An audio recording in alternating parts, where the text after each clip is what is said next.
Hello viewers, I've been having a series of problems appear on my telephone line recently, and probably the most pressing issue is the fact that my caller ID box has ceased to work.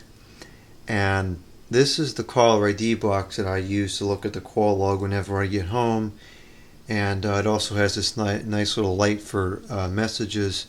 So I look at this thing all the time, and about a week ago it stopped working, and I do believe it has something to do with the power supply, because that was right around the time where I had switched it to battery power because I needed a power supply for something else. Now the caller ID box does have a connection because the caller ID box is a pass-through for this telephone, and this telephone is clearly working, so I know there is in fact a signal. So what I'm going to do now is I'm going to ring up the telephones, and actually these two telephones are plugged into here. So you're going to see that this telephone will get caller ID and this telephone will ring. So both are operating normally, but we'll see that no information shows up on that caller ID box. And I forgot to set this up prior to doing the video. Okay, here we go. Calling. Okay, so this is ringing. This has caller ID. This is ringing as well. It would have caller ID if it had it. And this has nothing. Even the time is wrong. I'm going to cancel that out. So what I'm going to do now is I'm going to go fetch the power supply that I had on this before, and I'm going to switch it from battery power to AC power, and then we're going to make another test call. This is the power supply that I've been using. This is an Enercell, and it's 9 volts, 300 milliamps, and I believe this caller ID box does not need nearly that much power. But this is what oh man.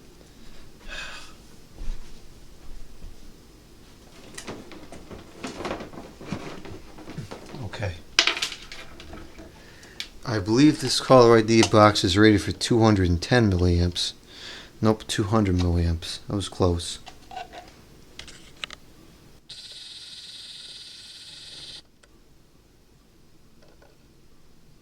You can actually see it. This camera is great. Okay, actually there's the information if anybody is interested in it.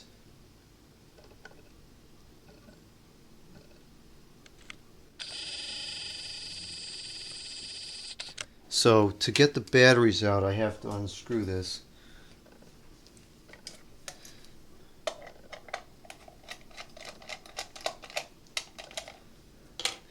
And in here I have two.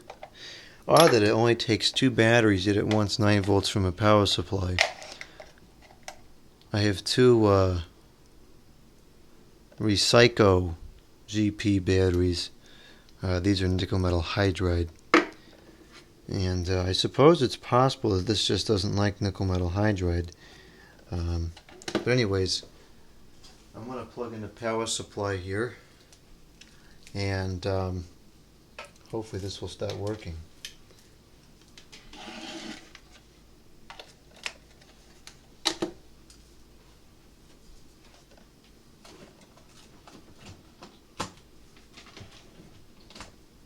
Okay, the power supply is plugged in, and I'm going to reset it now.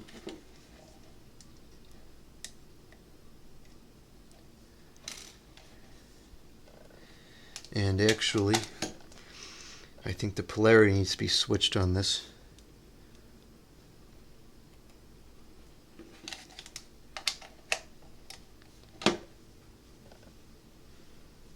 Did I not switch it?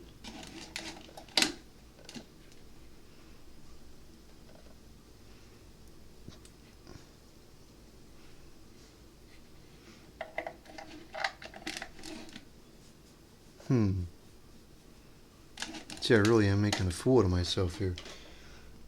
This has worked for I've been using this thing for 7 or 8 years, and now all of a sudden I can't plug it in. Ridiculous.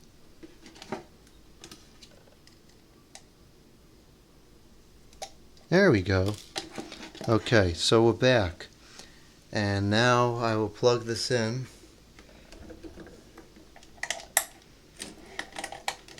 And I will call the telephones again. And let's see what happens.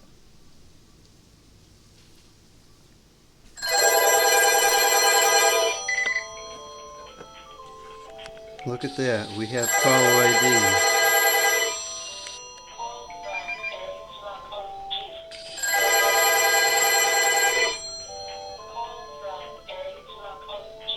Okay, so now it seems to be working. So that's really weird. Alright, I'm going to take out the power plug and I'm going to put the batteries back in, and let's see if it ceases to work. Well, it's certainly not going to work that way.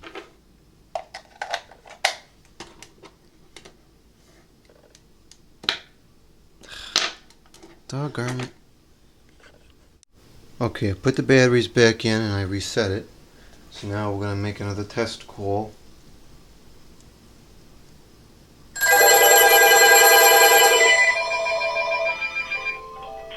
And it's not working. So it really does turn out to be that this CallerID box does not work on batteries. I wonder if it would work with alkaline batteries. I'll have to just get another power supply.